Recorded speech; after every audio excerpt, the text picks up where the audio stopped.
আজ আপনাদের সঙ্গে শেয়ার করব লাউয়ের খুবই সুন্দর একটা লোভনীয় রেসিপি। গরমে কিন্তু এই রেসিপিটা একেবারে সেরা রেসিপি। আপনারা তো লাউ অনেক রকমভাবে রান্না করে খেয়েছেন, তো এইভাবে একবার ডিম দিয়ে খেয়ে দেখুন, খেতে কিন্তু ভীষণ ভালো লাগে। আর এই রেসিপি থাকলে কিন্তু মাছ মাংস খাওয়া ভুলে যাবেন। তো অবশ্যই স্কিপ না করে পুরো রেসিপি দেখবেন। আসসালামু আলাইকুম, সবাই কেমন আছেন? আশা করছি সকলে ভালো আছেন। তো চলুন রেসিপি শুরু করি। তো এখানে আমি লাউ কেটে নিয়েছি, একটা মিডিয়াম সাইজের লাউগুলোকে একটু বড় বড় করে কেটে নিয়েছি, একটু বড় করেই কেটে নিতে হবে। আর নিয়েছি 3টে ডিম। এবার ডিমগুলোকে সাইডে সরিয়ে রাখলাম। এবার এখানে দেখুন গ্যাস অন করে কড়াই দিয়ে দিলাম সর্ষের তেল। তো এখানে প্রায় আমি 1.5 টেবিল চামচ মতো তেল দিয়েছি। তেল পরে আবারও লাগবে, সেজন্য প্রথমেই অল্প করেই তেলটা দিতে হবে। তেল হালকা গরম হয়েছে, এবার দিয়ে দিলাম এখানে একটা তেজপাতা, দিয়ে দিচ্ছি সামান্য একটু গোটা জিরা। তেলের মধ্যে গোটা জিরা দিলে কিন্তু ফ্লেভারটা খুবই ভালো আসে আর খেতেও কিন্তু খুব ভালো লাগে। তা আপনারা এভাবে তেলে একটু গোটা জিরা দিয়ে দেবেন। এবার নেড়েচেড়ে একটু ভেজে নেব হালকা একটু লালচে করে জিরাগুলোকে।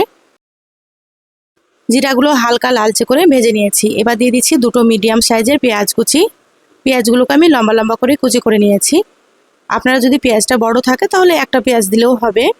এবার নেড়েচেড়ে পেঁয়াজগুলোকেও হালকা একটু ভেজে নেব, খুব বেশি কিন্তু লালচে করব না। আমি দেখুন কিভাবে ভেজে নিচ্ছি, তাহলে আপনারা বুঝতে পারবেন।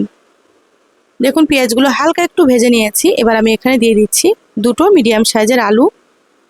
আলুটাকে একটু হালকা মোটা রেখে কেটে নিয়েছি লম্বা লম্বা করে। আপনারা হয়তো বুঝতেই পারছেন। এবার দিয়ে দিচ্ছি স্বাদ মতো লবণ। তো এখানে আমি 1 চা চামচ লবণ দিয়ে দিলাম। নেড়েচেড়ে লবণটাকে খুব ভালোভাবে মিশিয়ে নেব। আর এইভাবে গ্যাসের আঁচটা মিডিয়ামে রেখে হালকা একটু আলু আর পেঁয়াজগুলোকে ভেজে নেব। খুব বেশি ভাজার দরকার নেই, হালকা করে একটু ভেজে নিতে হবে। আর এই পর্যায়ে গ্যাসের আঁচ বাড়ালে কিন্তু পেঁয়াজগুলো পুড়ে যাবে, সেজন্য কিন্তু আপনারা মিডিয়ামে রাখবেন। আমি এখানে আলু দিয়ে রান্না করব, সেজন্য আলু দিলাম। আপনারা যদি আলুটা দিতে না চান তাহলে আলু বাদ দিয়ে দেবেন। আলু না দিলেও ভালো লাগে খেতে, তো আমাদেরকে আলুটা ভালো লাগে সেজন্য আমি দিয়েছি। দেখুন প্রায় 3 মিনিট মতো আমি ভেজে নিয়েছি। এবার এখানে দিয়ে দিচ্ছি 1 চা চামচ আদা বাটা। এবার দিয়ে দিচ্ছি 1 চা চামচ রসুন বাটা। আমি এখানে একটু বেশি করে রান্না করব, সেজন্য আদা রসুনের পরিমাণ বেশি দিয়ে দিলাম। আপনারা যদি অল্প করে রান্না করেন তাহলে আপনারা এখানে হাফ চামচ করে দিয়ে দেবেন।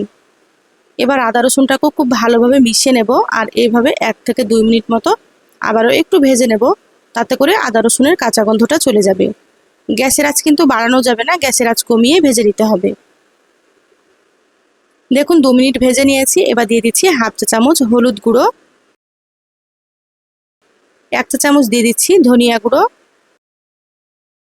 আর এখানে 1 চা চামচ দিয়ে দিচ্ছি জিরা গুঁড়ো। দিয়ে দেবো 1 চা চামচ এখানে মরিচের গুঁড়ো। আপনারা চাইলে শুধু কাঁচামরিচ দিয়েও রান্না করতে পারেন। মরিচের গুঁড়োটা দিলে রান্নার কালারটা খুব ভালো হয়, সেজন্য দিয়ে দিলাম। এবার অল্প একটু পানি দিয়ে দিচ্ছি, না হলে কিন্তু শুকনো মশলাগুলো পুড়ে যাবে। তো আপনারা এইভাবে অল্প একটু পানি দিয়ে দেবেন। পানি দেওয়ার পরে খুব ভালোভাবে নেড়েচেড়ে মিশিয়ে নিলাম। এবার এখানে দিয়ে দিচ্ছি কেটে রাখা টমেটো।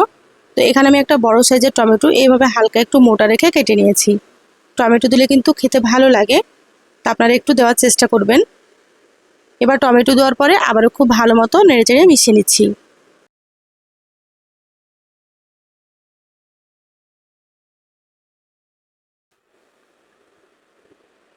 আলু টমেটো মশলা খুব ভালোভাবে কষিয়ে নিলাম 4 মিনিট মতো। এবার আমি এখানে দিয়ে দিচ্ছি কেটে রাখা লাউ। আর দেখুন লাউগুলো কিন্তু আমি বড় বড় করেই কেটেছি। আপনারা কিন্তু এভাবেই লাউগুলোকে কাটবেন, তাহলে খেতে খুব ভালো লাগবে। এখানে আমি সম্পূর্ণ লাউগুলো দিয়ে দিলাম। আবারও খুব ভালোভাবে সব কিছু নেড়েচেড়ে মিশিয়ে নেব। তো যারা ভিডিওটি ইউটিউব থেকে নতুন দেখছেন, প্লিজ চ্যানেলটা সাবস্ক্রাইব করে চ্যানেলের সাথেই থাকবেন। আর যারা ফেসবুক পেজ থেকে ভিডিওটি দেখছেন, একটা লাইক দিয়ে পেজটা ফলো করে রাখবেন। তাতে করে আমি যখনই ভিডিও আপলোড করব, আপনারা সবার প্রথমে নোটিফিকেশান পেয়ে যাবেন। লাউগুলো খুব ভালোভাবে মিশিয়ে নেওয়ার পরে ঢাকা দিয়ে আমি রান্না করে নিলাম 5 মিনিট মতো, গ্যাসের আঁচ হাই হিটে রেখে। দেখুন 5 মিনিট হয়ে গিয়েছে, ঢাকা খুলে নিয়েছি। আবারও খুব ভালোভাবে একটু নেড়ে চেড়ে নেব। এই পর্যায়ে কিন্তু পানি দেওয়া যাবে না, লাউ থেকে যে পানিটা ছাড়বে সেই পানি দিয়ে লাউগুলোকে খুব ভালোভাবে কষিয়ে নিতে হবে। তো আবারও আমি ঢাকা দিয়ে দিলাম 5 মিনিটের জন্য। দেখুন 5 মিনিট হয়ে গিয়েছে, ঢাকা খুলে নিয়েছি। খুব ভালোভাবে আবার একটু নেড়েচেড়ে নেব। এইভাবে করে কিন্তু আপনারা পানি ছাড়াই লাউগুলোকে একটু কষিয়ে নেবেন। এইভাবে লাউগুলোকে কষিয়ে নিলে কিন্তু খেতে খুব ভালো লাগে। তা আপনারা একটু সময় নিয়ে কষিয়ে নেবেন। লাউগুলো কষানো হতে থাক, এদিকে আমি মশলাটা বেটে নেব। মিক্সার জারে দিয়ে দিলাম 5টা কাঁচামরিচ। আপনারা যেমন ঝাল খাবেন সেইভাবে করে এখানে কাঁচামরিচ দিয়ে দেবেন। এবার দিয়ে দিচ্ছি 1.5 টেবিল চামচ পোস্ত, আর দিয়ে দিচ্ছি 1 টেবিল চামচ মতো চারমগজ। অবশ্যই কিন্তু এইভাবে পোস্ত আর চারমগজ দিয়ে দেবেন, তাহলে কিন্তু রান্নাটা খেতে অনেক বেশি টেস্টি হয়। এবার অল্প একটু পানি দিয়ে মিহি করে বেটে নেব মশলাটাকে। আপনারা চাইলে শিলনোড়াতেও বেটে নিতে পারেন, তা আমি এখানে মিক্সিতেই বেটে নিলাম। দেখুন মিহি করে মশলা বেটে নিয়েছি। এবার আমি মশলাটা দিয়ে দিচ্ছি। এই পর্যায়ে কিন্তু মশলাটা দিতে হবে। এবার মিক্সির বাটি ধুয়ে আবারও একটু পানি দিয়ে দিলাম। খুব ভালোভাবে নেড়েচেড়ে মিশিয়ে নেব। এই পর্যায়ে আমি গ্যাসের আঁচটা হাই হিটে করে দিলাম। গ্যাসের আঁচ হাই হিটে রেখে আবারও খুব ভালো মতো একটু কষাতে হবে। যত ভালোভাবে কষিয়ে রান্না করবেন ততই কিন্তু রেসিপিটা খেতে মজা হবে। দেখুন 2 মিনিট মতো কষিয়ে নিয়েছি। এবার আমি এখানে দিয়ে দিচ্ছি ঝোলের পানি। তো এখানে আমি 1.5 কাপ মতো পানি দিয়ে দিলাম। হালকা একটু ঝোল রাখবো। এখানে আমি ফুটন্ত গরম পানি দিয়েছি, আপনারাও কিন্তু এই পর্যায়ে গরম পানি দিয়ে দেবেন। এবার ঢাকা দিয়ে 10 মিনিট রান্না করব।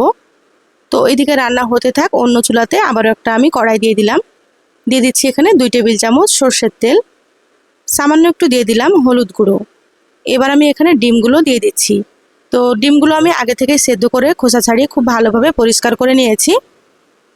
ডিম সেদ্ধ করে আপনাদেরকে আমি দেখাইনি, কারণ ভিডিওটা অনেকটাই বড় হয়ে যাবে সেজন্য।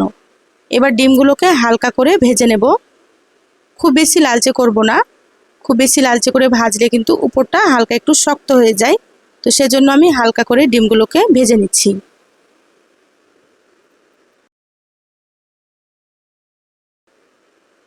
দেখুন ডিমগুলো ভাজা হয়ে গিয়েছে। এবার আমি প্লেটে তুলে নিচ্ছি।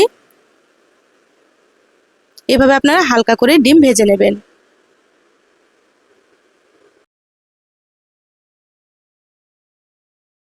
এবার কড়াইয়ের ঢাকনাটা খুলে ডিমগুলো এখানে দিয়ে দেব।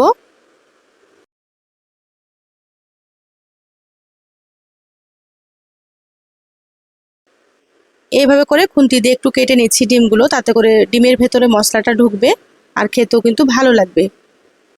আপনারা চাইলে প্রথমে ছুরি দিয়ে ডিমগুলোকে কেটে নেওয়ার পরে এভাবে করে দিয়ে দিতে পারেন। তো আমি এইভাবে খুন্তি দিয়ে কেটে নিচ্ছি।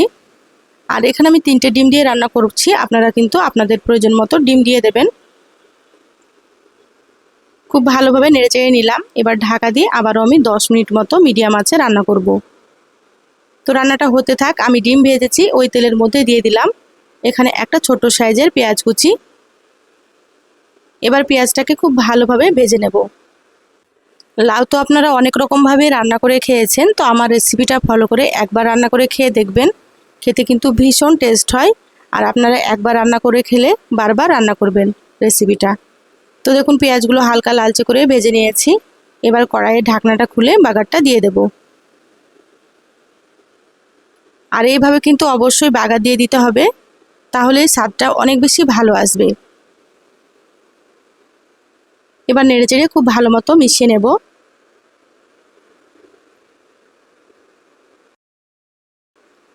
এবার আমি এখানে দিয়ে দিচ্ছি 1/2 চা চামচ গরম মশলার গুঁড়ো, আর দিয়ে দিচ্ছি কিছুটা ধনিয়া পাতা কুচি। এবার মশলাগুলোকে খুব ভালোভাবে মিশিয়ে নেব। আর এখানে কিন্তু লাউগুলো খুব সুন্দর মতো সেদ্ধ হয়ে গিয়েছে। এখানে কিন্তু আমি ঝোলটা এরকমই রাখবো, একটু হালকা ঝোল রাখলে খেতে খুব ভালো লাগে রেসিপিটা। তা আপনারাও কিন্তু এভাবে হালকা ঝোল রেখে রান্না করতে পারেন, বা চাইলে এর থেকে একটু ঝোলটা কমিয়ে নিতেও পারেন। দেখুন মশলা মিশিয়ে নিয়েছি, রান্না হয়ে গিয়েছে, গ্যাস বন্ধ করে দিলাম। 5 মিনিট ঢাকা দিয়ে রেখে এই তো বলে দেখুন ঢেলে নিয়েছি।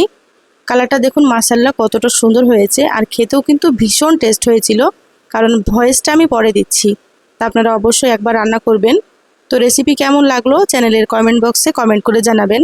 ভালো লাগলে একটা লাইক দিয়ে যতটা সম্ভব ভিডিওটা শেয়ার করে দিবেন। সবাই ভালো থাকবেন, সুস্থ থাকবেন। ফিরে আসবো আবারও কোনো নতুন রেসিপি নিয়ে। ধন্যবাদ সবাইকে। আল্লাহ হাফেজ।